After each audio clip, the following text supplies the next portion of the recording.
नमस्कार दोस्तों, स्वागत है फ्यूजन फोर्स आर्ट चैनल में। आज के इस वीडियो हम आपके लिए लेकर आए हैं गुरुवार के पावन दिन पर की जाने वाली महालक्ष्मी माता की सरल और सहज पूजा विधि। पूजा बिल्कुल आसान है। इसमें किसी भी विशेष सामग्री या जटिल विधि की आवश्यकता नहीं होती। कोई भी गृहिणी या कामकाजी महिला इसे बहुत कम समय में साधारण तरीके से कर सकती है। फूलों की अधिक सजावट, कलश या भारी व्यवस्था की जरूरत नहीं। सिर्फ श्रद्धा, भक्ति और सच्चे मन से की गई प्रार्थना ही माता लक्ष्मी को प्रसन्न करने के लिए पर्याप्त है। सबसे पहले अपने देवघर को अच्छी तरह साफ कर लें, फिर स्वच्छ वस्त्र नीचे बिछाएं और पूजा में लगने वाली सारी सामग्री पहले से ही इकट्ठा करके पास में रख लें।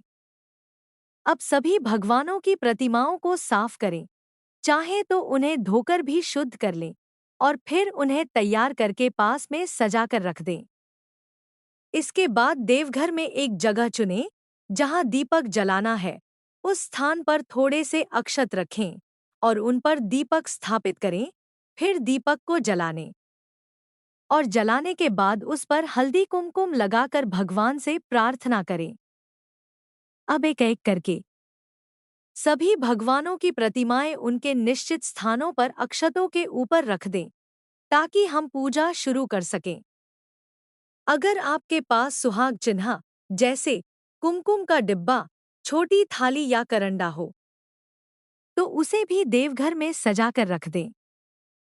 अब हम सभी भगवानों को हल्दी और कुमकुम अर्पित करेंगे। सबसे पहले श्री गणेश जी को हल्दी कुमकुम लगाएं, क्योंकि हर शुभ कार्य की शुरुआत गणपति बप्पा से होती है।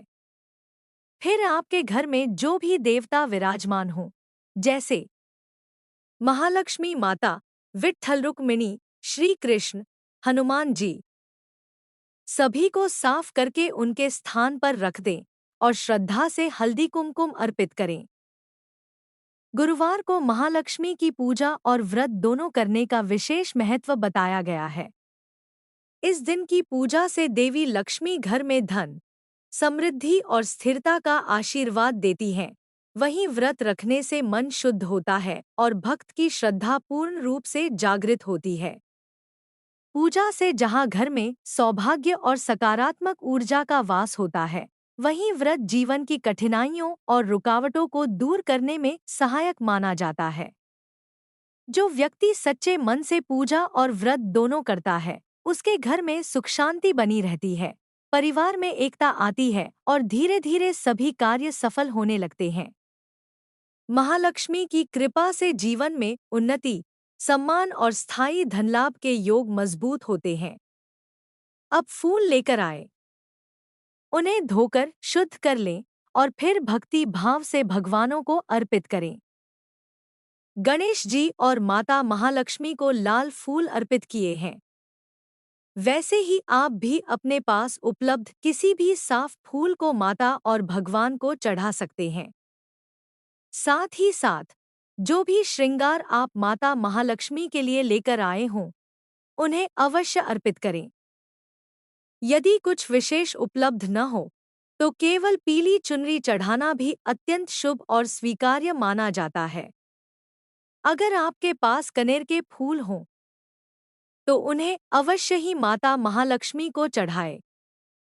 यदि आपके पास अपराजिता के फूल हों, तो उन्हें अवश्य भोलेनाथ पर चढ़ाएं, क्योंकि ये अत्यंत पवित्र और प्रिय माने जाते हैं। साथ ही बेलपत्र भी अवश्य अर्पित करें।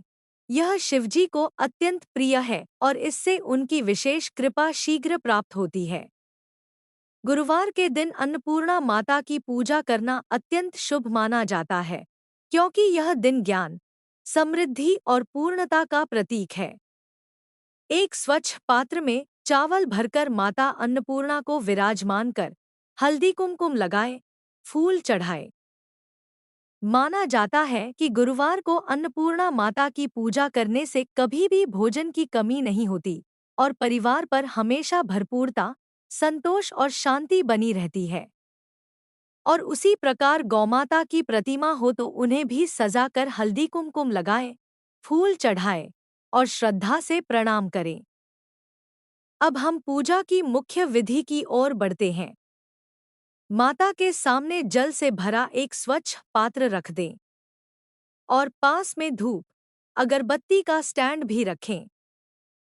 अब आरती की थाली तैयार कर थाली में अक्षत रखें, उन पर मिट्टी का दिया रखें, तेल भरें, बाती लगाएं और एक अलग दिए में कपूर भी निकाल कर रख दें। हल्दी और कुमकुम का छोटा पात्र भी थाली में सजा दें। अगरबत्ती जलाएं और भगवान के सामने धीरे धीरे घुमाएं, फिर उसे स्टैंड में रख दें। धूप जलाना हमारे घर और मन दोनों के लिए शुभ माना जाता है।